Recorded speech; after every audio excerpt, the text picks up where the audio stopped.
Hey guys, Eddie back with Couch Talk. Welcome back to the show. It's first time here. Welcome to the show. As always, guys, please hit like, please hit subscribe below. It's the only way I'm going to break into this industry.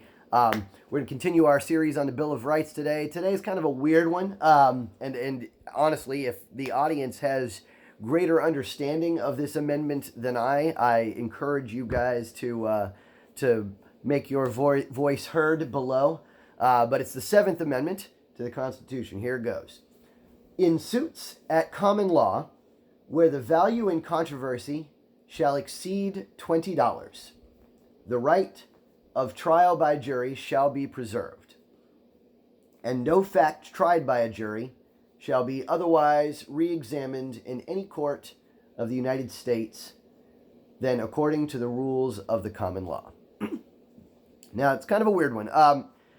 Common law is kind of an old school English law tradition, wherein instead of kind of law from the top down, it's more like law from the bottom up, where the general assumption is that there aren't any laws until something happens. And then when something happens, then usually there's a trial, a situation, and then there's a precedent.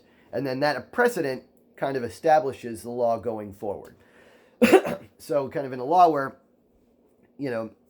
nothing is actually law, and then let's say somebody steals somebody's notebook, and then they complain about it, and they say, hey, you stole my notebook, and then there's a trial, and then from now on, the judge is like, there will be no more stealing of notebooks, and then that becomes the precedent, and then you kind of establish law from there. It's kind of an interesting interaction with American law, as we don't particularly use common law to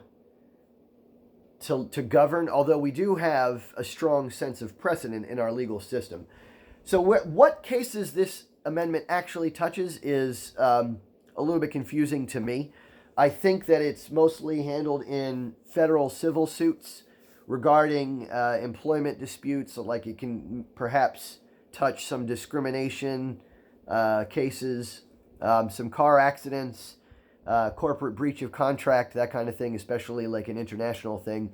Now, one thing that I thought was odd when I researched this amendment is that it seems to only apply in federal cases, never in state cases, which is kind of it's one of the exceptions to the rule, whereas in other situations, federal law binds the states, and the states are kind of like beholden to that federal law and then can operate within the parameters of the federal law. This is kind of the one situation that I've seen where the federal law is kind of like an open slate, and it allows the states to manage control of this particular law individually. So it's kind of an interesting situation where the only time the interaction happens is at the federal level. But aside from that, I think it involves class action suits, and I think there have been precedents to that extent, although I am under the impression that that is under contention and that it may or may not actually manage class action suits. What I think is happening in many of the cases regarding the 7th Amendment is just that they've attempted to apply it in any case that is also normally governed by many common law precedents.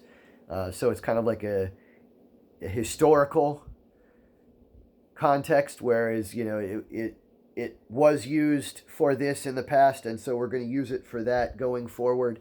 So it's a little bit complicated. But if anybody else has a better understanding of this amendment, please put your comments below. I'd love to actually pick your brain on it to understand the full extent of the right to jury. I'd love to know if I, for example, have that right in traffic court. I mean, I know you can get to a jury in traffic court eventually, but it's kind of an intriguing battle to get there. And I'm just wondering how many things are actually required to be trial by jury eventually, if you fight and appeal long enough. Anyway, post your comments below if you know more about it than I do. Otherwise, I'll catch you guys next time on Couch Talk.